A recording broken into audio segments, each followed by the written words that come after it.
नमस्कार दोस्तों, आज हम टॉप 25 जनरल साइंस के महत्वपूर्ण प्रश्नों को जानेंगे, जो कि आपके आने वाले एग्जाम की दृष्टि से बहुत ही महत्वपूर्ण हैं। तो दोस्तों बहुत ध्यान से देखिएगा इन प्रश्नों को।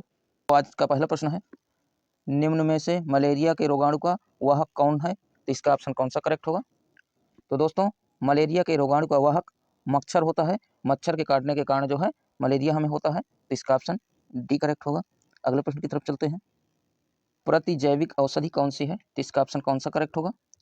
तो दोस्तों प्रतिजैविक औषधि पेनिसिलिन है। तो इसका ऑप्शन ए करेक्ट होगा। अगले प्रश्न की तरफ चलते हैं। कार्बन के यहाँ पे कितने होगा? टाइपिंग में मिस्टेक हुआ है। तो कार्बन के कितने अपर रूप होते हैं? तो इसका ऑप्शन कौन सा करेक्ट होगा? तो कार्बन के अपर रूप 2 होते हैं, ग्रेफाइड और हीरा। तो इसका ऑप्शन सी करेक्ट होगा दोस्तों।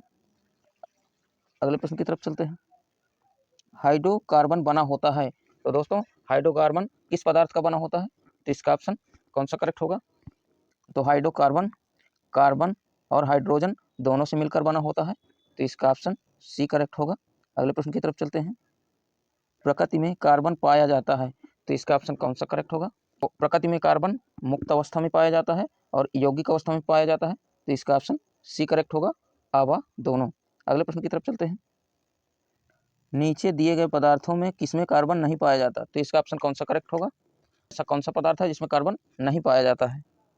तो जो है नमक में कार्बन नहीं पाया जाता है। तो इसका ऑप्शन सी करेक्ट होगा। अगले प्रश्न की तरफ चलते हैं।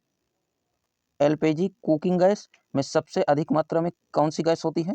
एलपीजी को रसोई गैस भी कहते हैं। तो इसमें जो है किस गैस की सबसे ज़्यादा मात्रा होती है? तो एलपीजी या कुकिंग गैस अथवा जो है रसोई गैस में सबसे ज़्यादा ब्यूटेन की मात्रा होती है। तो इसका ऑप्शन ए करेक्ट होगा। अगले प्रश्न की तरफ चलते हैं। दोस्तों ये टॉप 25 जनरल साइंस के महत्वपूर्ण प्रश्न हैं। तो दोस्तों इन 25 प्रश्नों में से जितने भी प्रश्नों का आपको आंसर पता है उसको कमेंट बॉक्स में जरूर बताएं कि 25 में से आपने कितने नंबर सही किए हैं। इंसुलिन हार्मोन की कमी से होता है। तो इंसुलिन हार्मोन की कमी से कौन सा रोग होता है?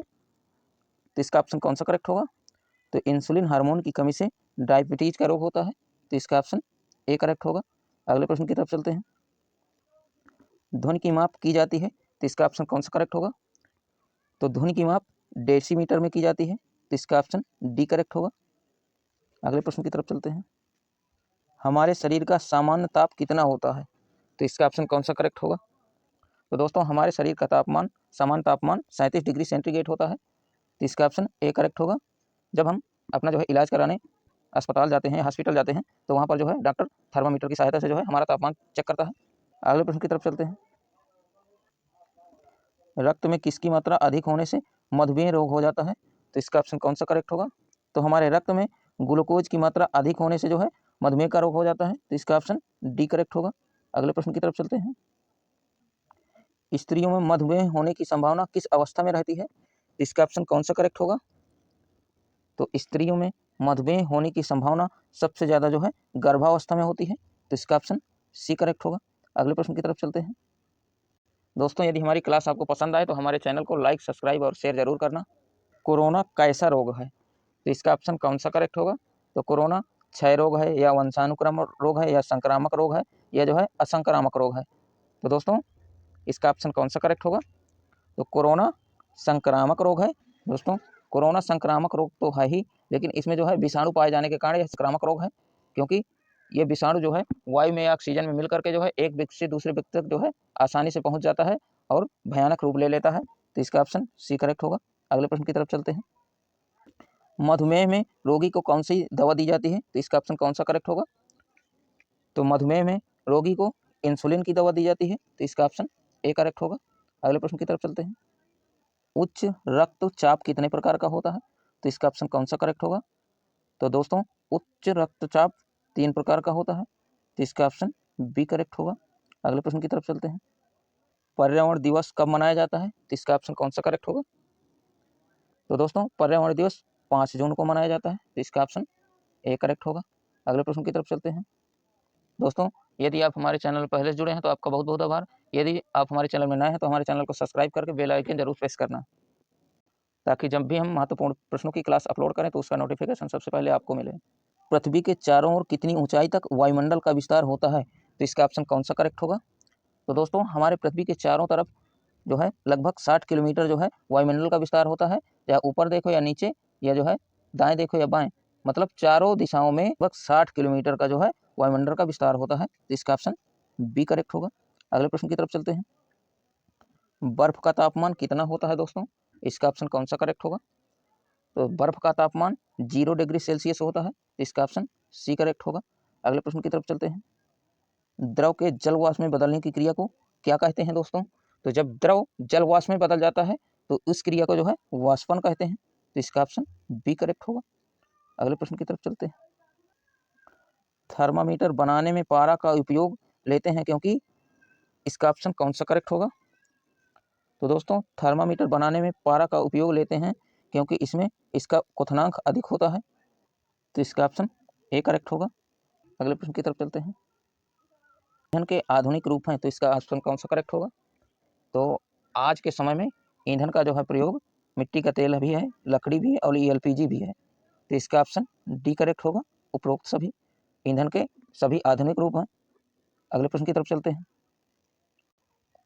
मनोरंजन के साधन कौन कौन से? इसका ऑप्शन कौन सा करेक्ट होगा? तो दोस्तों मनोरंजन के साधन कंप्यूटर भी होता है, वीडियो गेम भी होता है और टेलीविजन भी होता है। तो ये तीनों मनोरंजन के साधन हैं। तो इसका ऑप्शन डी करेक्ट होगा, उपरोक्त सभी। अगले प्रश्न की तरफ चलते हैं। द्रव को वाष्प में बदलने की क्रिया को क्या कहते हैं दोस्तों? तो इसका ऑप्शन कौन सा करेक्ट होगा? तो द्रव को वाष्प में बदलने की क्रिया को वाष्पन कहते हैं। जब द्रव गर्म होकर उबर कर जो है वाष्प के रूप में उड़ने लगता है तो इसको वाष्पन कहा जाता है। तो इसका ऑप्शन बी करेक्ट होगा। अगले प्रश्न की तरफ चलते हैं। यदि दोस्तों हमारी क्लास आपको पसंद आई हो तो हमारे चैनल को सब्सक्राइब करके बेल आइकन जरूर प्रेस करना है। ऊर्ध्वपातन का उपयुक्त उदाहरण कौन सा है? तो इसका ऑप्शन कौन सा करेक्ट होगा?